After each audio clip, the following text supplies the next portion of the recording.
رسالة خطيرة للرئيس الموريتاني من أجل تقسيم الجزائر إلى دويلات، والسنغال تتدخل في ملف الانفصال. الإخوان السلام عليكم، نهار مبروك، يحييكم أخوكم طارق حجاب في حلقة جديدة وفي مواضيع جديدة. خليكم مع نهاية الحلقة ونبدأ على بركة الله. رسالة خطيرة تفضح علاقة الجزائر ومخابراتها بالجماعات الإرهابية ومخططاتها في منطقة الساحل. الجزائر اليوم على شفا حفرة من النار بكل ما تحمل الكلمة من معنى. أدلة وبراهين تورط نظام الكابرانات في ماذا؟ في الإرهاب الأخطر.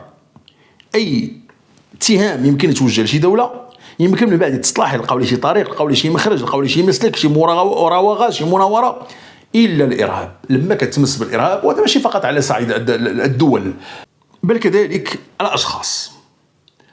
أخطر حاجة كيف قلنا كتسمع واحد اللي عنده تهمة ديال شي حاجة كتقدر تقول يمكن كذا كذا، مجرد ما كتسمع الريحة ديال الإرهاب كيولي موضوع آخر. الشرطة ولا النيابة العامة ولا القضاء كيولي يتحرك بواحد الطريقة جد حذرة. الإرهاب ما فيهش التسامح وما فيهش التساهل. هذا بالضبط اللي غيدخل فيه دابا وغيغرق فيه نظام الكابرانات.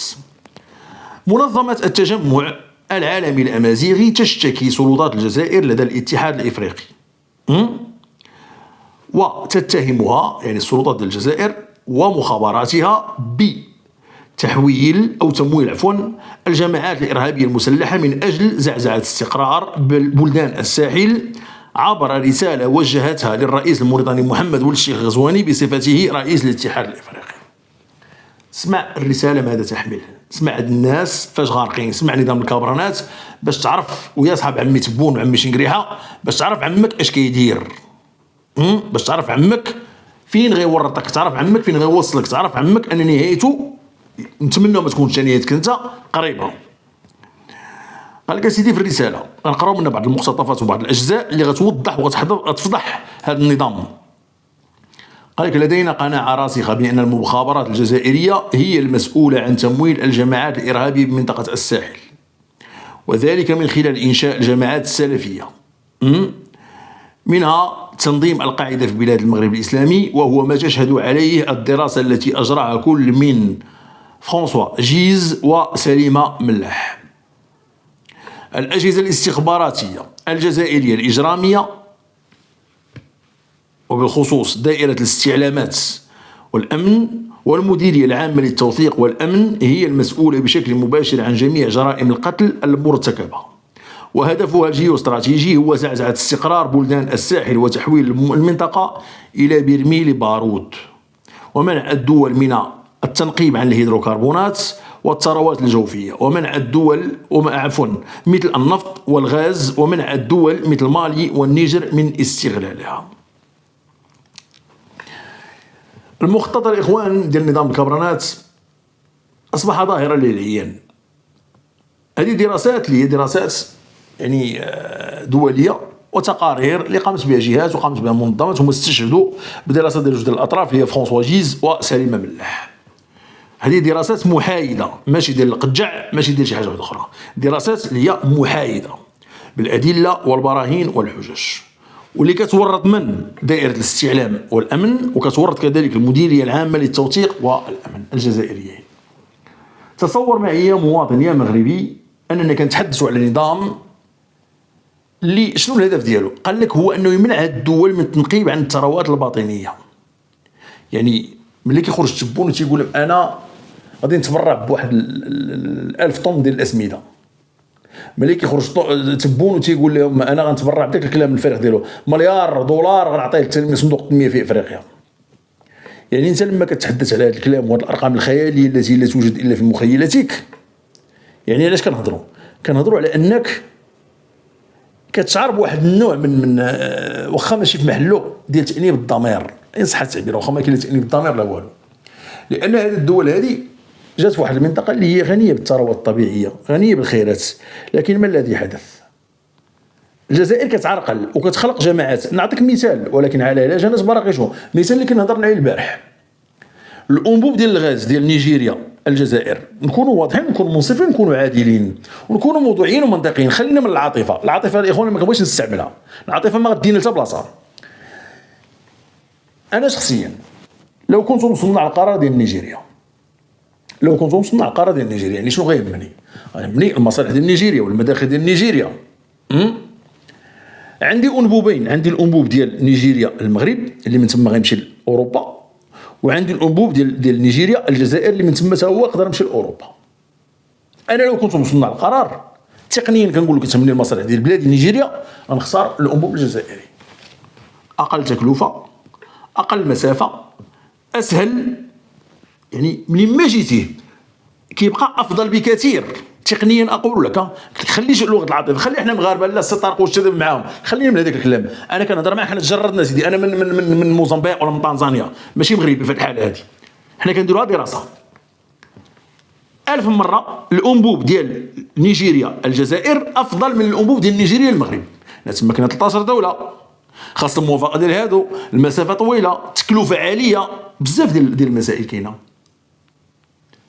يعني المده ديال الانجاز اعلى بكثير، لكن الاخر اسهل. لكن شنو اللي خلى ان الانبوب المغربي هو الذي ينتصر وهو الذي يفوز؟ شنو اللي خلى نيجيريا حريصه الان، واللي خلاها البارح كيف هضرنا خرجت مصادر من نيجيريا من الداخل كتقول لك سيدي انه تم صرف النظر على الانبوب ديال نيجيريا الجزائر، رغم انه توقعت اتفاقيتين، راه ماشي، راه كانوا متوازين. كيف قلت لكم البارح راه بزاف راه وجود تيسحبوا انه يا اما هذا وهذا، لا، راه هذا وهذا بجوج، الانبوبين بجوج توقعت فيهم اتفاقيتين. لكن نيجيريا دابا الان الناس على بدايه الاشغال، وقال لك انه من ديسمبر غتبدا الحفير ضربني نضربك، ومع الانبوب ديال الجزائر اللي هو اسهل بكثير وافضل و هادشي كاع اللي قلنا عليه دابا، مع ذلك تم صرف النظر عنه. لماذا؟ اول عنصر واول مشكل هو المشكل الامني، انه كدوز من مناطق اللي هي خطيره، فيها عصابات اجراميه وعصابات ارهابيه تخريبيه، وفاش العصابات ديال السرقه، العصابات الاجراميه ديال السرقه ديال النفط والغاز، فبالتالي ما يمكنش يعني على اهلها جنات مراقشه. يعني شنو دار؟ قال لك حنا النظام ديال الكابرات اراد المنطقه ديال الساحل نحولوها لبؤره التوتر وبرميل بارود كما وصفته الرساله، باش هاد الدول هذه ما نخليوهاش انها تطلع ويولي عندها الفلوس وتولي عندها التنميه وكذا ودير تحالفات، خاص تبقى ديما مزلوطه وفقيره، ونبقاو حنا ديما كنفتفتوا عليهم، وحنا اللي كنجيو وكان يعني زعما نفرض حنا اللي كنعتقوهم اللي عندهم شي مشكل، ونبقاو حنا هو الدوله بين قوسين الاكثر امنا، نديروا اتفاق الجزائر عندنا ونبقاو متحكمين فيه وكذا. حيث هاد الدول هذه الى ولا عندها واحد المستوى اقتصادي اللي هو كبير، غتدخل الحلفاء، غتجي الولايات المتحده الامريكيه، غتجي فرنسا، غتجي المانيا، غتجي روسيا، غتجي الدول غتبدا كتحالف معاهم تماك وتبدا تدعمهم عسكريا الى غير ذلك. وهذا امر اللي نظام كابرات ما باغيش، خصو يبقى ديما داير به المزاليط ويبقى هو الدوله الكبيره وكذا وكذا. راه هادشي علاش ما مصروفش المغرب من الحوايج، باغي يضرب المغرب وباغي يقسمو وباغي يقزمو باش من بعد يولي المغرب فقير والمغرب صغيور ما عندوش شي حاجه وكذا، وتبقى حنا قاره، حنا قوه ضاربه، قوه محوريه، داك الكلام اللي كيروج ليه تبون. ولكن انقلب السحر على الساحر، ها ولات عندنا دابا اشكاليه، لان هاد الانبوب المعون عليه باش يتسمى انه دار كانجاز اللي غيحول تبون لبطل قومي، حتى هو تضرب في الصفر، باش تضرب بسلاحه هو اللي هو خلق تسمى جماعات ارهابيه وجماعات اجراميه. اللهم اجعل كيدهم في نحورهم.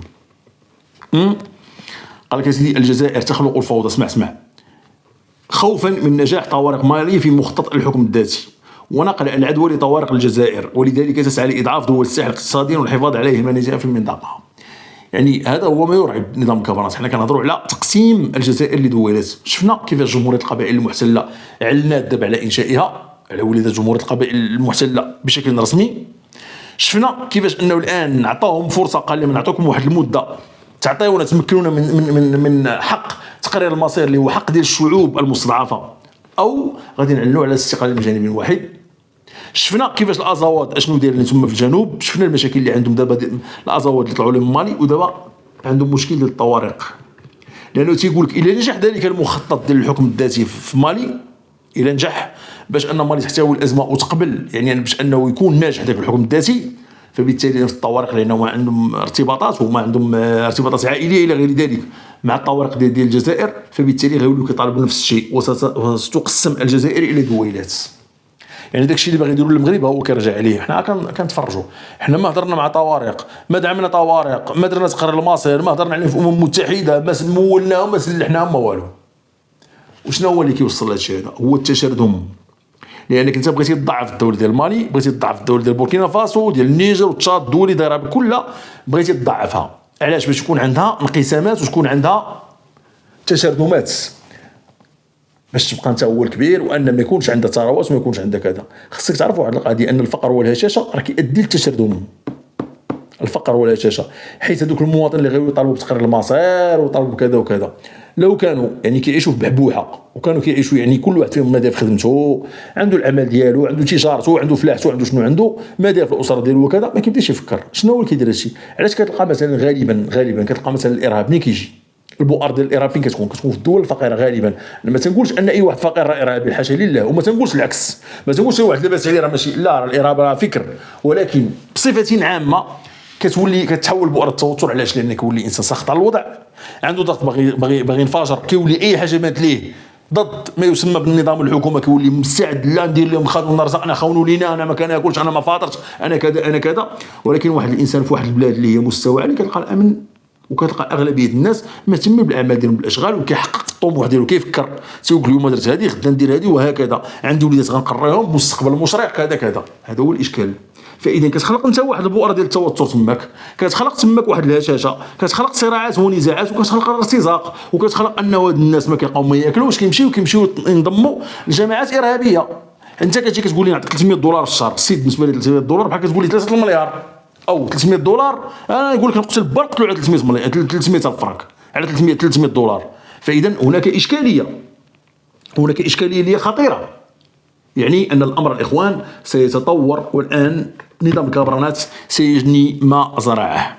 اسمع، طالبت المنظمه اللي كنهضروا عليها ديال التجمع الامازيغي، طالبت الاتحاد الافريقي بقطع العلاقات الاقتصاديه والدبلوماسيه مع الجزائر. فين وصلنا هنا؟ تقول لي وهذا غير مجرد طالب، هو طالب وصافي، راه غادي بلاتي ببساطه انا معك اخي الكريم، هذا مجرد طالب، ولا يعني وحنا ما قلناش وما غنقولوش انه راه هذا الطلب هو اللي غادي يجعل الجزائر تقسم لدولات، وان تقطع العلاقات الاقتصاديه ديالها ولا الدبلوماسيه مع الاتحاد الافريقي. لماذا؟ لان هذا الطلب الاخوان هنا غنرجعوا لما يسمى بالاحراج. حيت انت ملي كتقدم لي واحد الطلب راه كتعطيني معاه ادله، ماشي الطلب السلام اجي ما نبقاش تهضر مع هذاك، ما عندها معنى. لكن لما كتعطيني الادله وكتعطيني البراهين وكتعطيني الحجج، وكتقول انه يعني هذه البراهين وهذه الاتهامات تجعل من ان هذه البلاد اللي هي الجزائر غير مؤهله لان تكون لها عضويه في الاتحاد الافريقي، لان هناك مبادئ انت ما التزمش بهم.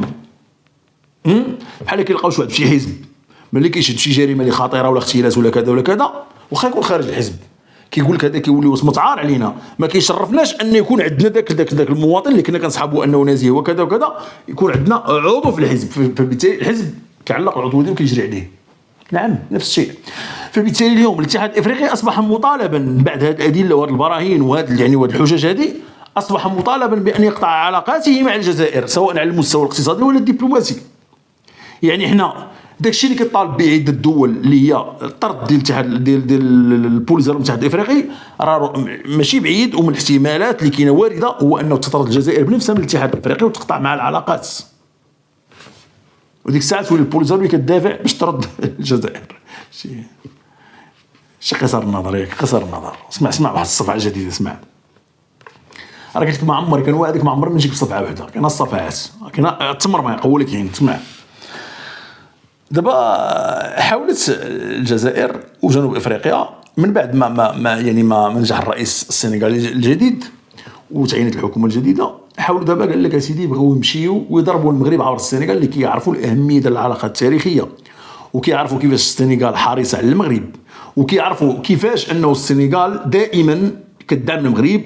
وقالت مرارا وتكرارا، قال لك اودي ان جلاله الملك هو امير المؤمنين بالنسبه لدوله السنغال، امير المؤمنين ماشي في المغرب بل عندنا حنا في السنغال، امير المؤمنين ديالنا هو جلاله الملك. يعني هناك علاقات تاريخيه وروحيه واقتصاديه وعسكريه اللي بغيتي، وكنعرفوا ما يكنه الشعب السنغالي الشقيق للمملكه المغربيه والشعب المغربي، والعكس صحيح. علاقات جد تاريخيه وضاربه في القدم. الرؤساء والزعماء اللي دازوا كلهم كانوا اصدقاء بل اشقاء ديال جلاله الملك الحسن الثاني رحمه الله، وكذلك جلاله الملك محمد السادس. هادشي كنعرفوا. ورغم ذلك مشاو دابا كيزنزنوا ان صح التعبير على جنوب افريقيا. اش قال لك اسيدي؟ مشاو ممثل ديال البوليزاريو في جنوب افريقيا في بريتوريا. هذا خينا عنده واحد جواز سفر عاطينه ليه دوك جنوب افريقيا، عاطينه جواز سفر جنوب افريقيا. ناض سيدي من بعد ما شاف دابا التعيين وشاف الحكومه شدت بلاصتها الى غير ذلك، ناض خدا طياره ومشى ودخل بصفته مواطن جنوب افريقي. هو نكره ما معروفش، ما عنده لا قيمه، ما لا صفه لا والو، مواطن بحال واحد جزائر. دخل تماك وجلس ايام، هو جالس تماك فات الاسبوع هو مريح تماك. والجزائر وجنوب افريقيا يعني والسفراء ديالهم كيتحركوا على مستوى دبلوماسي عالي، كيحاولوا مع الرئيس وكيحاولوا كذلك مع رئيس باصيرو، وكيحاولوا كذلك مع الاعضاء ديال الحكومه، باش انه حتى لو كان اصغر عضو يستقبل هذا الممثل المزعوم اللي انا ما عرفت سميتو، ما بغيتش نعرفها، قال لك يستقبلوه وانه يعطيو ديك القيمه ديال انه السنغال راه فتحات صفحه جديده وانها كتعترف بالبوليزاريو، يعني يجلسوا ويورطوا مع المغرب. حيت طبعا لو واحد من الحكومه استقبل هذا الممثل ديال البوليزاريو يعني الامر غادي تنظر ليه المملكه المغربيه بواحد العين ديال عدم الرضا والارتياح، ويتخلق شناء لان غيوقع عليه بحال داكشي اللي وقع مع قيس سعيد في التيكاد 8 اللي هو دابا داير الانقلاب، او غيطيروا ويجريو عليه اليوم غدا تلقاه صباطو كيجري عقل عليها. فبالتالي ما الذي حدث اليوم؟ الذي حدث هو انه بغاو يديروا نفس الصوره في السنغال. اي بلاد اللي عندها علاقه طيبه مع المغرب كيدخلوا، يعني سوسه بكل ما تحمل الكلمه معنى، سرطان عافانا الله وعافاكم، سرطان هما هاد الناس هادو الله يعافينا. لكن سيدي بعد محاولة اللي بتجاوز الاسبوع والضغوط ديال جنوب افريقيا وديال الجزائر، والسيد كيمشي ويجي تما وكيتبكى، حتى واحد ما تسوق ليه وحتى واحد ما هضر معاه، ورفضوا الاستقبال ديالو وتجاهلوه. وخرجت بعض المصادر تماك وبعض الاطراف قال لك اودي ان هذا الامر هذا خصنا نفهموا على انه راه تيصطادوا يعني كيطبلوا في الخاوي. راه العلاقات السنغاليه المغربيه هي علاقات قويه وتاريخيه وفيها، راه غير خذ فيها غير الجانب الروحي. راه ملي كتمشي للسنغال انا اقول لك شيئا، شفتي يجي رئيس كاع باغي يدعم البوليزاريو باش نوضح لك بواحد الطريقه اكثر وضوح ان صح التعبير. نمشيو سيدي ناخذوا حنا واحد الرئيس يجي غدا يطلع عندهم واحد الرئيس، هذا الرئيس سيدي باغي يضرب البوليزاريو، باغي يضرب المغرب وباغي كذا وباغي يدخل البوليزاريو، ما غاديش يقدر. عرفتوا علاش؟ لانه كاينه قوه شعبيه تماك، ولانه الشعب السنغالي كله كيحكن الموده والاحترام للمغرب، وبالاضافه الى ان هناك جانب روحي. الاغلبيه ديال السنغاليين هم اتباع ديال الزاويه التيجانيه، والزاويه التيجانيه فين كاين المرقد ديال المؤسس ديالها، كاين في المملكه المغربيه، كاين في فاس، يعني كيجيو للمغرب بواحد الشكل مستمر وكيكنوا واحد الاحترام كبير وولاء من جلاله الملك محمد السادس، كيقول لك هذا هو امير المؤمنين ديالنا. يعني تصور معي يا مواطن هاد الناس اللي كيديروا القضيه وتقول لهم انت نوضوا نقالبوا اجي نقالبوا على ديك البلاد اللي فيها امير المؤمنين، فيها اماره المؤمنين، وفيها يعني المؤسس ديال الزاويه ديالكم اللي هي الزاويه التيجانيه وكذا. هادشي كامل وكتمشيو ليها باش تزوروه سنويا ولا ربما اكثر من مره في السنه، ونجيو هاد البلاد ونقلبوا عليها الطاوله ونجيو نضربوا لها الوحده الترابيه ديالها. مشاو عند السنغال، وحده من اقرب الدول للمملكه المغربيه. هنا كيبان لك الغباء. وبن بطوش كان خرج مباشره بعد يعني التعيين ديال الرئيس باصيرو، خرج سيدي وقال لك سيدي انه يعلن عن رغبته في بناء علاقات قويه مع السنغال، وطالب منها اعاده النظر في علاقاتها مع المغرب. ماشي قال لهم غير علاقات طيبه بيناتنا، لا، عاودوا النظر ديالكم. علاش؟ حيت هو الرئيس السنغالي قال لهم ودي حنا غادي هذيك العلاقات التاريخيه مع فرنسا ما عندنا ما نديروا بها، واجب فرنسا للمغرب. العلاقات الفرنسيه السنغاليه شيء، علاقه مبنيه على الاستعمار وعلى المشاكل القديمه وكذا، او يعني ونهب الثروات الى غير ذلك. والعلاقات السنغاليه المغربيه ما عندهاش علاقه بتاتا. باش تعرف الغباء، تعرف التريكه وحده. العلاقات المغربيه السنغاليه علاقات مبنيه على اخوه وتعاون، يعني واتفاقيات في عده مجالات اجاب هذه يعني انه كنلقاو ان هاد الناس هادو تيديروا فعلا ما طبقوه مع دول اخرى اللي كانت ديكتاتوريه وعندها مشاكل. نفس الشيء بغاو يديروه مع دوله السنغال اللي كتقول حنا بغينا نديروا دابا صفحه جديده في الديمقراطيه، وكتطلب منهم كتقول لهم نوضوا ديروا اعاده النظر في علاقاتكم مع المملكه المغربيه. وصيفطنا دخلنا تماك دار تاعيه في الاخر، شرا لي شي سوفونير، شرا لي شي شوكولاتات، شي لعيبه، ودخل بحالاتو ورجع لجنوب افريقيا مكسور النفس، منهزم، يعني مكسور الجناح. فاللهم اجعل كيدهم في نحورهم. عاشت المملكه المغربيه الشريفه، ولا عاش من خانها، ولا غالب الا الله. اخوان، كنتمنى الحلقه نالت اعجابكم وكانت عند حسن ظنكم ومستوى تطلعاتكم. كنتمنى انكم دوزتوا معنا اوقات طيبه وشيقه. كنشكركم بزاف على المتابعة، كنشكركم على وقتكم الثمين وعلى دعمكم المستمر. كيحييكم خوكم طارق حجاب، واستودعكم الله، والسلام عليكم ورحمة الله.